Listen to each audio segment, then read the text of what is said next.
All right, so now walking into the Adidas Gauntlet, Okay. which is going to be an exciting experience because I don't know if Pulse have competed at that level. I know that you did the, what's the tournament? Oh God, it's just on my Gym Rat. Right. Gym Rat tournament. That was another national tournament. And the girls' nationals. And the girls' national tournament you've done as well. So you've done quite a few as a coach walking into that national arena. Right. So you do know what to expect in that. Right. How do you think your team is going to do holistically? When you're young and you're bringing young student athletes into an arena like that, it's always dangerous.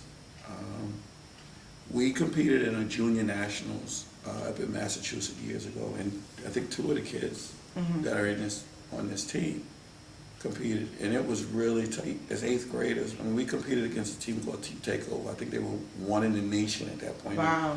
14-year-olds, and we took a pretty strong team, and we battled them actually up until the last few seconds.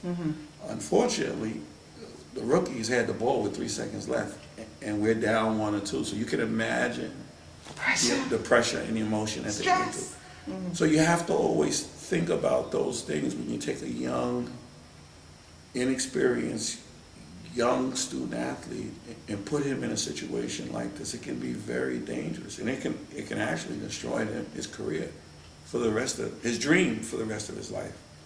So that's the risk. On the other side of it, you don't want to negate an opportunity for a young man. So then how do you as a coach prepare the players for such a stressful situation? Because it can be a really stressful situation. How do you as a coach manage to talk with the students, the individual personalities, and get them calm enough to be able to perform at the level that you know that they can perform at? If the young man can focus on the execution of the game and the execution of the plays, we're a spot team. So our young men are expected to get to spots, not be at a spot. They're expected to get there. And when they get there, the ball will meet them at where their position is. Now, as simple as that sounds, when the ball is in their hands, they have to be able to have an ability to process. I generally depend on if a kid can academically process in the classroom, then my theory is that he should be able to process on the court. My responsibility is to make sure he has the skills needed and necessary to execute within that spot. If he doesn't, then we generally are going to run into a problem. And that's the risk we take when you take a young man who misses practices for whatever reason, doesn't make the commitment to the hours in practice and individually.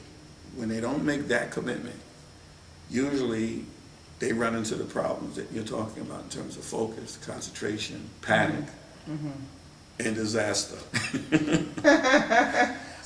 Well, we're not looking for any disasters, okay? So hopefully they'll bring on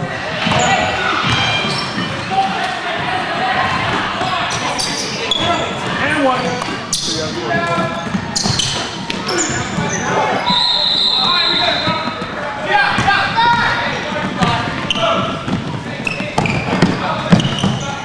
Come on, let's go.